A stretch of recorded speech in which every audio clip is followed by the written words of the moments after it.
यहाँ पर हम लोगों ने एक बुक निकाली है, आप लोगों के प्रैक्टिस सेट कह सकते हैं। ये आपके यूपी बीएड एंट्रेंस एग्जाम के लिए है। स्पेशली ये कॉमर्स के यहाँ पर आपको प्रैक्टिस सेट मिलेंगे। आपको यहाँ पे अदर सब्जेक्ट नहीं मिलेंगे, जैसे कि आपका हिंदी, इंग्लिश, जीके, इनके क्वेश्चंस नहीं होंगे। सिर्फ और सिर्फ ये आपकी कॉमर्स की बुकलेट होगी। इसमें आपको प्रैक्टिस सेट मिलेंगे 10 और साथ में आपको प्रीवियस ईयर्स क्वेश्चंस अलग से मिलेंगे। ठीक है, तो प्रीवियस ईयर पेपर्स मिलेंगे आपको और प्रैक्टिस सेट मिलेगा, तो आप इसकी बुकिंग करा सकते हैं। देखिए, ये जो बुकिंग है, प्री ऑर्डर जो है वो बिल्कुल फ्री है। प्री ऑर्डर हम इसलिए करवा रहे हैं जिससे कि एक हमें भी आइडिया लग जाए कि हाँ, कितने स्टूडेंट्स बुक लेना चाहते हैं, उसी हिसाब से हम अपनी बुक को प्रिंट करवाने के लिए देंगे। ठीक है, तो उसी हिसाब से हमें एक आइडिया लग जाएगा कि कितने स्टूडेंट्स बुक लेना चाहते हैं। आपकी ये बुक है, ये पूरी फाइनल हो जाएगी। मैं कोशिश करूंगी जल्द से जल्द 10 या 15 तक ये आपकी पूरी बुक फाइनल हो जाए। ठीक है, और उसके बाद बहुत सारे लोगों के ऑर्डर आ चुके हैं, और इसकी रिगार्डिंग आपको कोई क्वेरी भी हो तो आप नीचे कमेंट सेक्शन में लिख सकते हैं। और अगर आपको ये बुक चाहिए तो आप प्री ऑर्डर करिए। वहां पर मैं आपको और भी इंफॉर्मेशन दे दूंगी कि हाँ, ये बुक कब आने वाली है। और फाइनल जब पूरी बुक हो जाएगी उसके बाद मैं आपको एक रिव्यू भी करा दूंगी। उसके बाद ऐसा नहीं है कि अगर आपने प्री ऑर्डर करा दिया तो आपको बुक लेनी ही है। प्री ऑर्डर से हमें आइडिया मिल जाएगा, सिर्फ इसी पर्पज से हम करा रहे हैं। हम आपको एक रिव्यू करा देंगे, उसके बाद अगर आपको बुक ठीक लगती है, आप लेना चाहते हैं तो आप ले सकते हैं। ठीक है, तो इसलिए अगर आप थोड़ा सा भी डाउट है बुक के रिगार्डिंग तो आप कमेंट सेक्शन में लिख सकते हैं। यही थी इन्फॉर्मेशन। चलिए अब क्लास स्टार्ट करते हैं। ठीक है, जल्दी से आप लोग ऑन आ जाइए, फिर हम स्टार्ट करते हैं।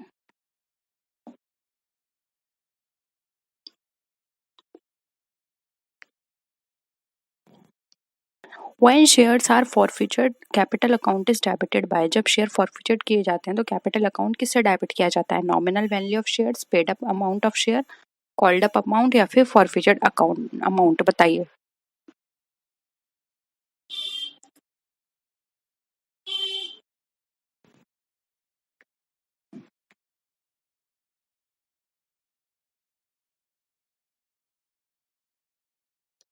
इसका राइट आंसर हो जाएगा C, called up amount of shares, क्योंकि यहाँ पर हमने जितनी कॉल करी है उससे इस अकाउंट को हम यहाँ पे डेबिट करते हैं। ठीक है, नेक्स्ट है the balance of the share forfeited account after the reissue of forfeited share is transferred to. अब जो शेयर है हमारा फॉरफिटेड अकाउंट, सॉरी बैलेंस है हमारा फॉरफिटेड अकाउंट का, अगर हम रीइश्यू करने के बाद उसको हम कहाँ ट्रांसफर करेंगे? Capital redemption reserve, capital reserve, journal reserve, या फिर प्रॉफिट एंड लॉस अकाउंट?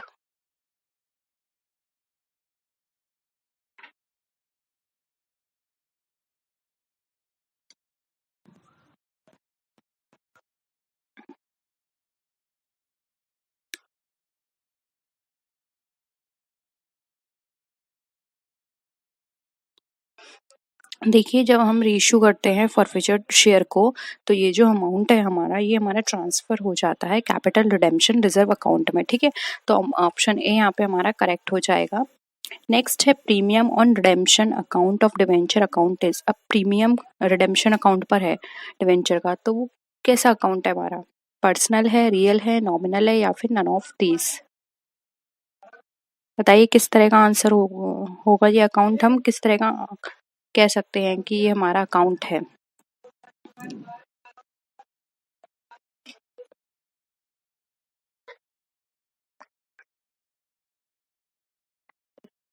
देखिए, ये हमारा पर्सनल अकाउंट है, क्योंकि कैपिटल हमारी पर्सनल से रिलेटेड होती है। ठीक है, तो ये हमारा पर्सनल अकाउंट कहलाता है। ठीक है, नेक्स्ट आते हैं the rate of commission payable on the issue of share should not exceed. अब जो जो हम इश्यू करते हैं शेयर्स, तो उस पर कमीशन की जो रेट है वो किससे ज़्यादा नहीं होनी चाहिए? 2%, 3%, 2.5%, या फिर 5%? बताइए।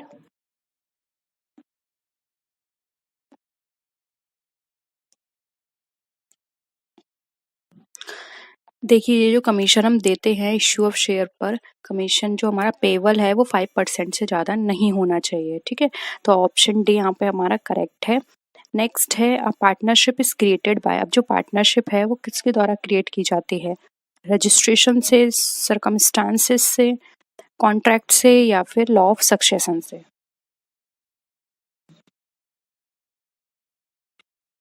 बताइए क्या होगा इसका आंसर।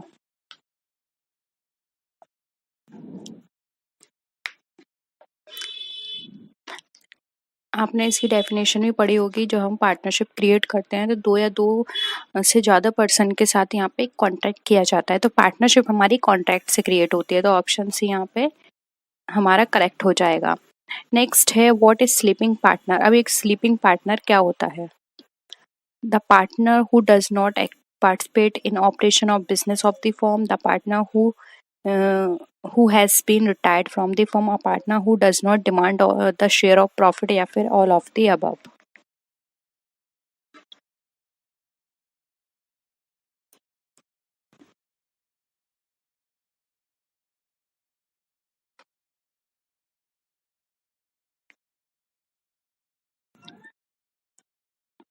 इसका आंसर देखिए, जल्दी बताइए। इसका आंसर हो जाएगा ए।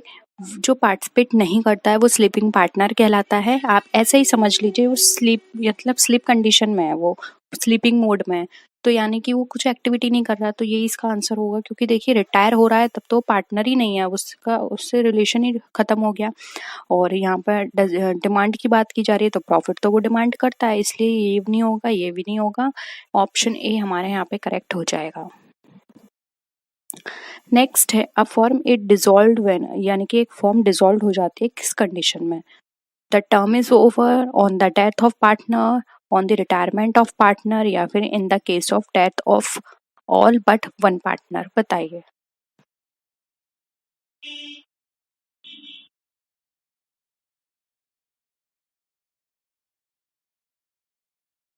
इसका आंसर सब लोग बिल्कुल सही करिएगा। इस तरह का क्वेश्चन मैं करा चुकी हूँ आपको डे 1 या 2 की क्लास में।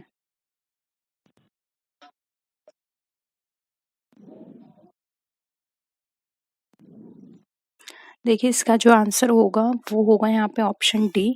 देखिए फर्म की जो हमारी पार्टनरशिप या फर्म में क्या कहा जाता है कि कम से कम 2 लोग होने चाहिए, लेकिन इसमें ये कहा गया है कि डेथ हो गई है सब पार्टनर की, एक को छोड़ के, यानी कि बस अब एक पार्टनर उसमें बचा है।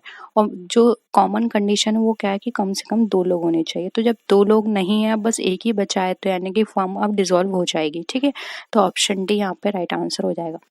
टर्म अगर ओवर होता है तो पार्टनरशिप जो होती है वो हमारी डिसॉल्व होती है, पार्टनरशिप फर्म नहीं होती।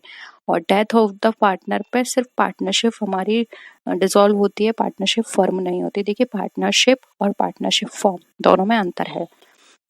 On the retirement of a partner same वही चीज़ है, पार्टनरशिप यहाँ पर हमारी डिसॉल्व हो जाएगी, लेकिन पार्टनरशिप फॉर्म नहीं होगी। यहाँ पे फॉर्म पूछा है, फॉर्म तब होगी जब जो नॉर्मल कंडीशंस हैं वो हमारे यहाँ पे ब्रीच होंगे। तो देखिए नॉर्मल कंडीशन कम से कम 2 लोग होते हैं, लेकिन यहाँ पर अब 1 पर्सन बचा है, तो इसलिए यहाँ पर फॉर्म हमारी डिसॉल्व हो जाएगी। नेक्स्ट है motivation is an element of planning function, organising function, directing function, या फिर कोऑर्डिनेशन फंक्शन। बताइए।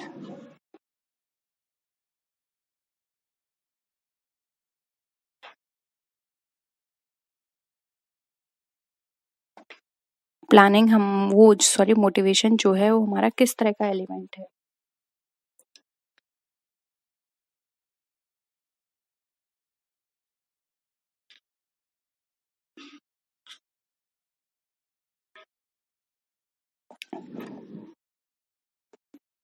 देखिए मोटिवेशन जो है वो हमें प्लानिंग में, ऑर्गेनाइजिंग, कोऑर्डिनेशन इनमें किसी में नहीं चाहिए। मोटिवेशन हमें किस में चाहिए होता है? जब कोई हमें डायरेक्ट करता है।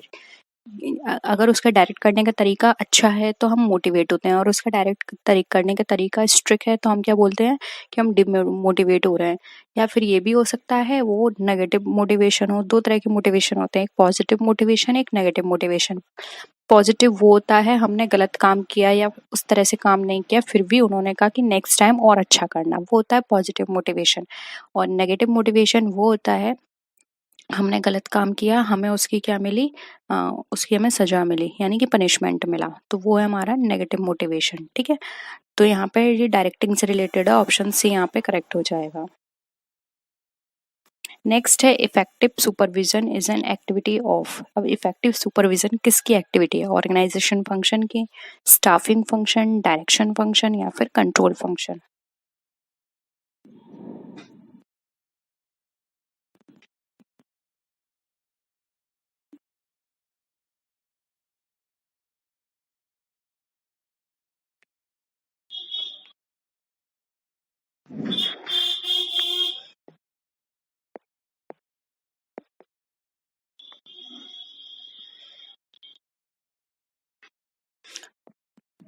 देखिए यहाँ पे आंसर हो जाएगा सी। सुपरविजन किसका पार्ट होता है? डायरेक्शन का, यानी कि जब हमें डायरेक्ट किया जाता है तो उसके ऊपर सुपरविजन भी किया जाता है कि जिस तरह से हमें डायरेक्ट किया गया है हम उस हिसाब से काम कर रहे हैं या नहीं।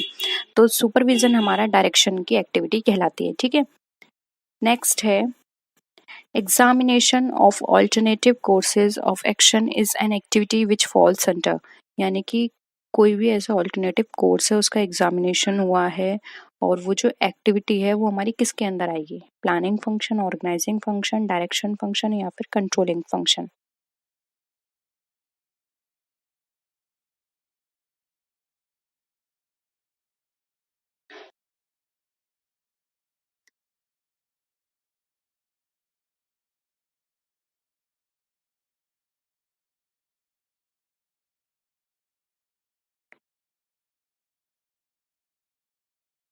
देखिए हम कब अपने ऑल्टरनेटिव्स का एग्जामिन करते हैं कि कौन सा ऑल्टरनेटिव हमारे लिए बेस्ट रहेगा? बताइए। जब हम प्लानिंग करते हैं तो यहाँ पे ऑप्शन ए हो जाएगा, क्योंकि जब हम प्लानिंग करते हैं तो पहले हम सारे ऑल्टरनेटिव्स लेके चलते हैं, फिर हम ये देखते हैं इसमें से बेस्ट ऑल्टरनेटिव कौन सा है, वही हम चूज करके अपनी प्लानिंग करते हैं। इसलिए ये एक्टिविटी हमारी प्लानिंग के अंतर्गत आएगी। ठीक है,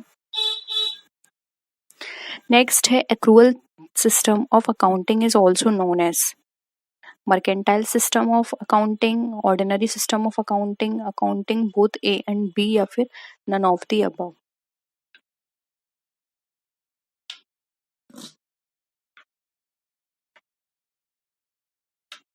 बताइए क्या होगा इसका आंसर?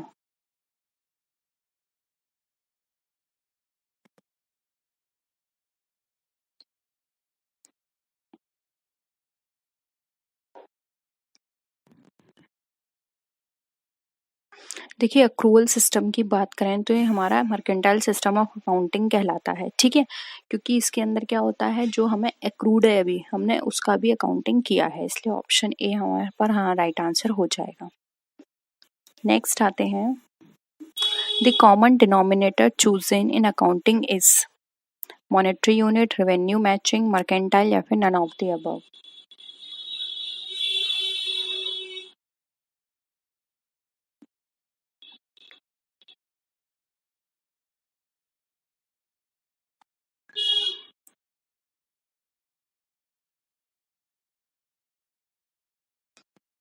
देखिए कॉमन डिनोमिनेटर की बात कर रहे हैं अकाउंटिंग में, तो कॉमन डिनोमिनेटर क्या होता है? मॉनेटरी यूनिट, यानी कि सिर्फ हम उन्हीं यहाँ पर ट्रांजेक्शन्स का रिकॉर्ड करेंगे जो कि मॉनेटरी एस्पेक्ट में है। ये हमारा क्या है? कॉमन यहाँ पर डिनोमिनेटर है। कोई भी ट्रांजेक्शन्स अगर क्वालिटेटिव नेचर का है या फिर ऐसा है जिसको मॉनेटरी एस्पेक्ट में नहीं मेजर कर सकते या फिर एक्सप्रेस नहीं कर सकते, हम उसको यहाँ पे इंक्लूड नहीं करते हैं। इसलिए मॉनेटरी यूनिट हमारा यहाँ पे सबसे कॉमन डिनोमिनेटर है अकाउंटिंग के अंदर। नेक्स्ट क्वेश्चन है हमारा, dual aspect concept is based on single entry book keeping, triple entry book keeping, double entry book keeping या फिर नन ऑफ द अबव।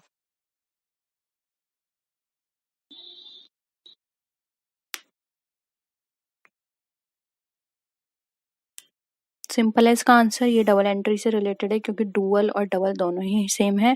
अ, और डुअल और डबल में क्या होता है, दो एस्पेक्ट होते हैं, डेबिट साइड क्रेडिट साइड, यानी कि हर एंट्री के दो पार्ट होंगे। कोई भी एंट्री सिर्फ हमारी एक साइड नहीं होगी, यानी सिंगल नहीं होगी, उसकी दोनों साइड एंट्री होगी। ठीक है, नेक्स्ट है, according to which concept the total amount debited is always equal to the total amount credited. Realisation concept, accounting period concept, revenue matching concept या फिर डुअल एस्पेक्ट कॉन्सेप्ट।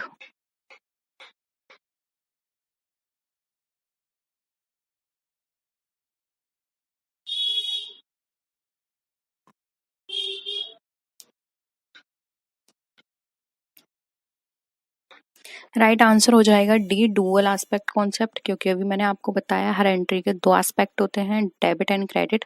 और जब डेबिट और credit एक साथ उनकी एंट्री की जाएगी तो वहाँ पे अमाउंट भी दोनों का सेम ही रहेगा। ठीक है, ऐसा तो नहीं है कि हम डेबिट में कुछ और अमाउंट लिखेंगे और क्रेडिट में कुछ और अमाउंट लिखेंगे। ठीक है, नेक्स्ट देखिए, liabilities to owners is refer to as. अब एक ओनर की लाइबिलिटी क्या बताती है? Equity, capital, both A and B, या फिर none of the above.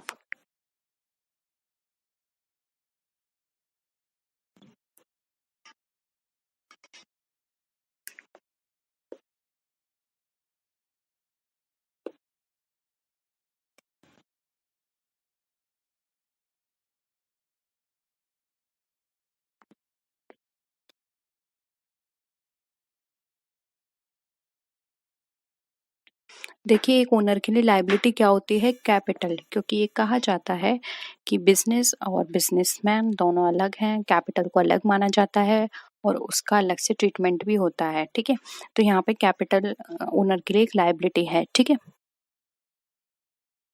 Next है टर्म मैचिंग मीन्स। अब जो टर्म मैचिंग है वो क्या बताता है? Appropriate association of related revenues and expenses, appropriate association of related losses and gains, and both A and B, या फिर नन ऑफ द अबव।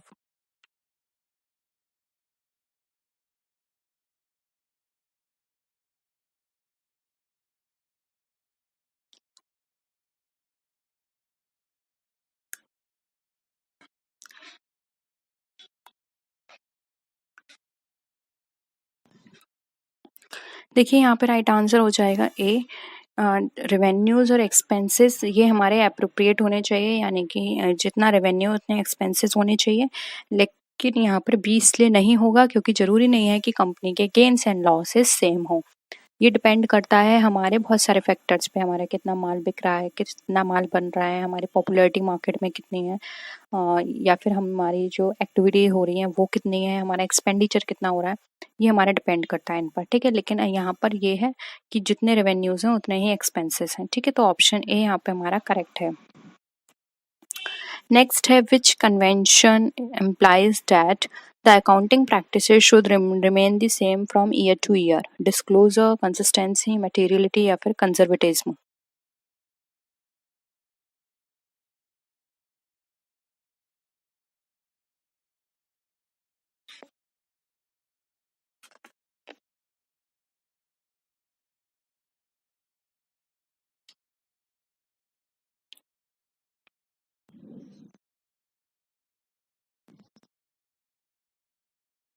करिए जल्दी आंसर।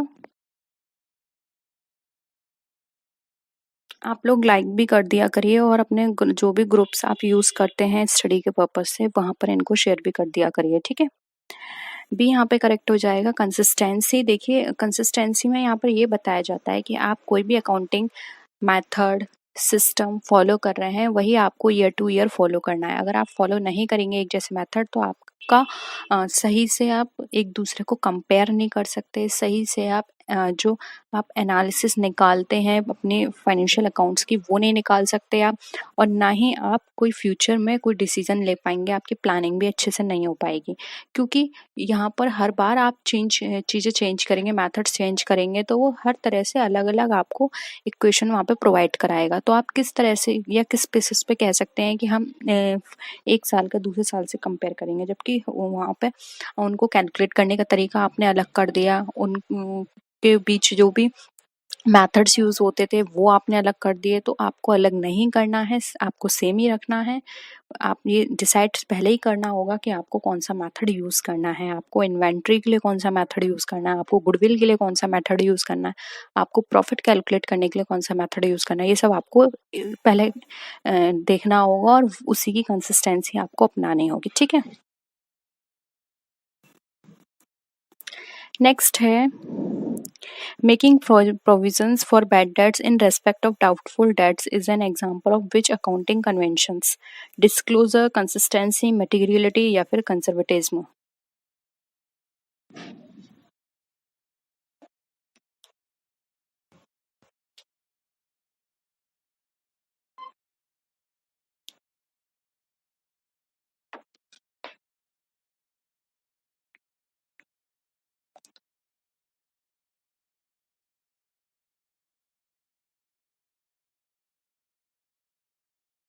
इसका राइट आंसर हो जाएगा डी, कंजर्वेटिज्म। देखिए कंजर्वेटिज्म के अंदर ये होता है कि यहाँ पर पहले से हम ये सोच के चलते हैं कि फ्यूचर में हमारे जितने ही बैड डेट्स हैं वो हमारे लॉस में कन्वर्ट हो जाएंगे, यानी कि हम ये सोच के चलते हैं कि जितने भी जितने भी हमारे डेट्स हैं वो हमें डेटर हमें पैसा नहीं देंगे, वो हमारा बैड डेट में जाएगा। ठीक है, हम यहाँ पर प्रॉफिट का कोई भी प्रोविजन नहीं बनाते हैं, क्योंकि हम ये पहले से ये सोच के नहीं चलेंगे कि हमें इतना प्रॉफिट फ्यूचर में होगा, लेकिन हम लॉस को सोच के चलते हैं। इसलिए इस तरह के प्रोविजंस बनाए जाते हैं जिससे कि अगर बाई चांस फ्यूचर में कोई भी लॉस होता है तो उस लॉस को हम यहाँ पर एडजस्ट कर पाएं। ठीक है, हमारे बैलेंस शीट पर कोई भी नेगेटिव इम्पैक्ट ना पड़े। ठीक है, तो इसलिए यहाँ पे कंजर्वेटिज्म का हम यहाँ पर कन्वेंशन फॉलो करते हैं। नेक्स्ट है plant and machinery account is a nominal account, personal account, real account या फिर नन ऑफ दीज।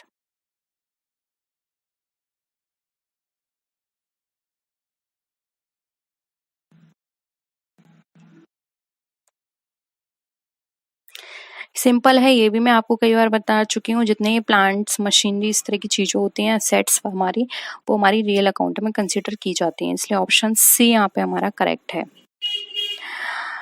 नेक्स्ट है the left side of an account is called debit side, income side, credit side या फिर none of these.